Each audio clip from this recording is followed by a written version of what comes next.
In a bit, but let's get the global loop closed. Matt Orton is Chief Market Strategist at Raymond James Investment. He's joining us now to take some questions. Matt, great to have you with us here.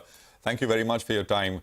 The U.S. situation on the bank side is looking a little more settled.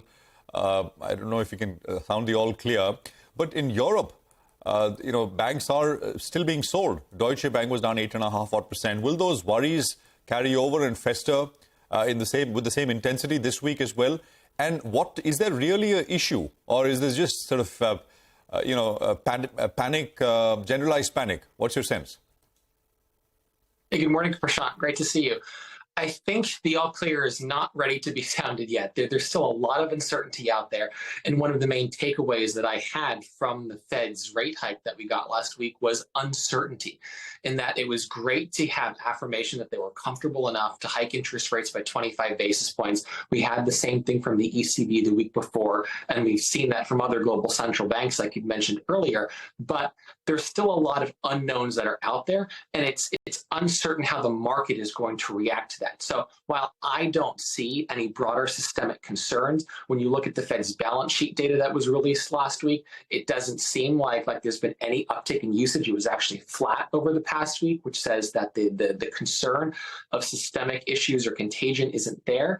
And you're seeing that out of Europe as well. So even though I don't think that you're going to see these broader issues, the market is in kind of a point and shoot attitude. Any whiff of uncertainty it gets, whether it's right or it's wrong, it's going to go for an attack. And so that's why when I've been talking to clients over the past couple of weeks, the refrain is constantly remain defensive, lean into quality companies where there's earnings stability, visibility into free cash flow and what the earnings are going to be going forward, and don't chase the market higher, don't chase rallies, and also don't try and buy the dip at this point. It's much better to sit tight, let the dust settle, and then pick your levels at a time where there's more clarity moving forward.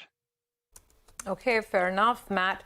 I just want to ask you, what do you think, will it take to get the market to move beyond the nervousness? Look at what happened to Deutsche Bank on Friday.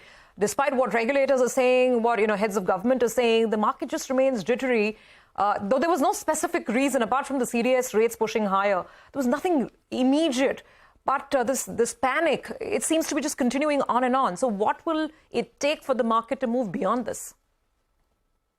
Hi, Surabhi. I think it's going to take more economic data, and it's going to take earnings season coming forward. We have to hear from a broader diversity of management teams outside of just some of the banks that are under attack or the CEOs of some of the largest financial institutions around the world.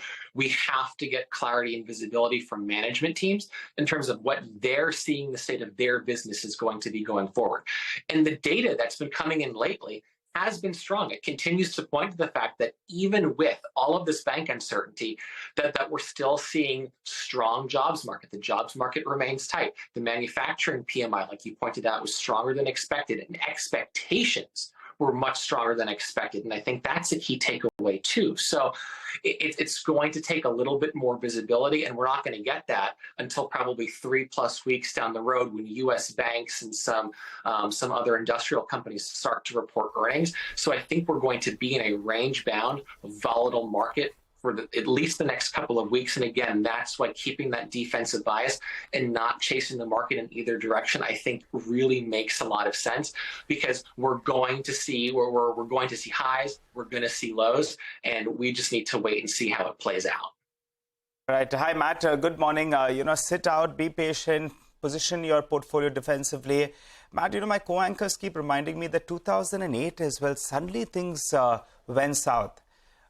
This time, is it looking anything like that? Or do you think, we are far away from something like that, a banking crisis, or you see a lot of stocks really correct big time? What's your take? 2008, very different from what we are at currently?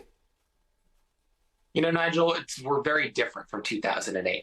And I think context matters a lot, because when you look at where we're coming from, we are coming from a place of economic strength. We're coming from a very, very tight jobs market where companies are actually hoarding labor because they haven't been able to get the employees they need really for the past 3+ years.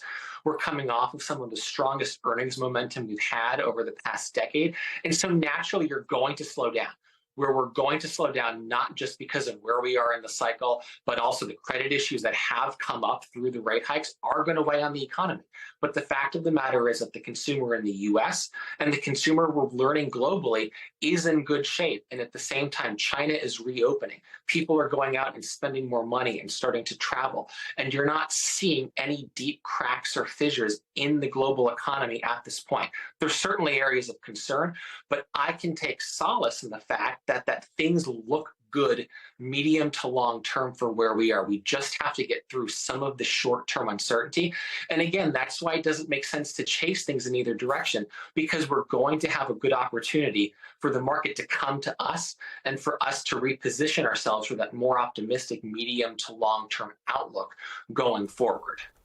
Okay, all right, Matt, thanks so much for stopping by and giving us those inputs. So maybe, in fact, not a good idea to chase the market higher.